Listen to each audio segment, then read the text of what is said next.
Tuesday, 4th of August, nearly 2 weeks ago, a blast shook Beirut, the capital of Lebanon, a Middle Eastern country.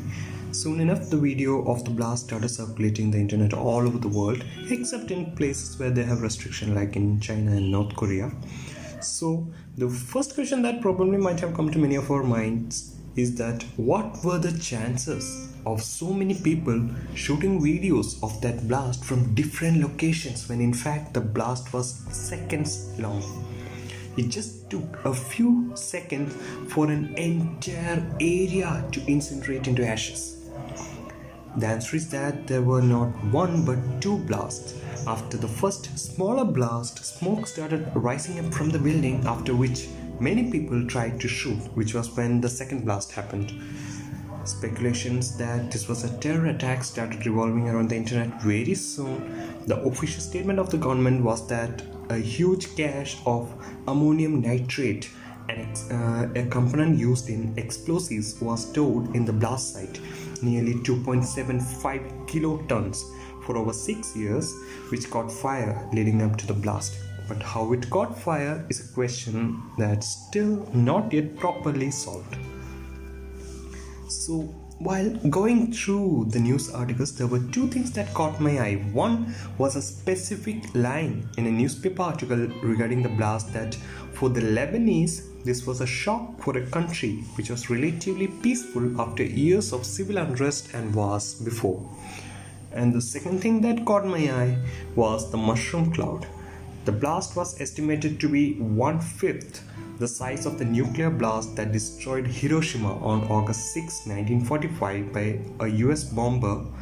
That nuclear blast introduced majority of the world to the characteristic mushroom cloud.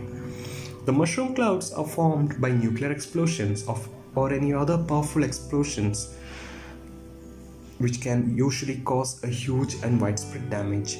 It's also seen in some big volcanic eruptions, which in itself is not so far behind nuclear explosions. The authorities in Beirut, even when they are saying that the blast is not nuclear, the effects, as we can see, were huge. Hundreds dead, many more missing, and more than 2 million people reported to be homeless.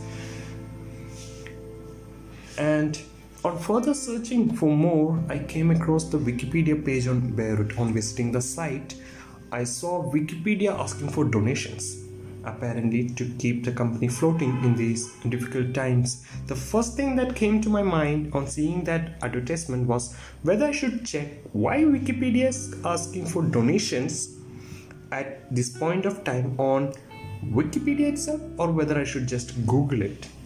Anyway, I controlled myself and moved on to the page of Beirut. And according to Wikipedia, following the destructive Lebanese civil war, Beirut's cultural landscape underwent a major reconstruction, with its seaport and airport coupled with Lebanon's free economic and foreign exchange system, solid gold-backed currency, banking secrecy laws, and favorable interest rates. Beirut became an established banking center for Arab wealth. The banking system is the backbone of local economy, and banks were attracting deposit mainly because the interest rate over there were higher than the ones in Europe and US. End result, they have a massive amount of foreign currency reserves. Also, the Lebanese currency is special as it is fully convertible and can be exchanged freely with any other currency. Moreover, no restrictions are put on the free flow of capital earnings into and out of the Lebanese economy. And they also offer exemptions from income tax on all interest and revenues earned on all type of accounts opened in Lebanese banks. So it's no wonder why Beirut is known for banking. A US reporter who was present in the blast vicinity later told the media that the locals ran inside to take cover when the blast happened, and they were quick about it. And it was mainly due to the fact that they were there during the civil war. They have been through wars, and so now they know how to react fast in such scenarios. It's driven into their subconscious mind, since there is nothing in this world which is stronger than the will to survive. Doesn't matter whether it's in Beirut or somewhere else.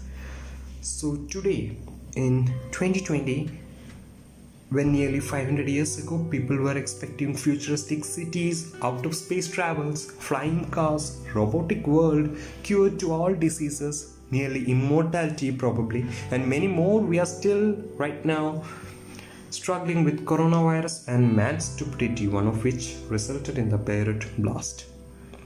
In order to change this world, rather than trying to influence thousands, I guess we all should start by changing our own selves, right? We are humans, and the one thing I can say for sure about us is that whatever happens, we are not the ones to give up. We will overcome and we will come back stronger, much, much stronger.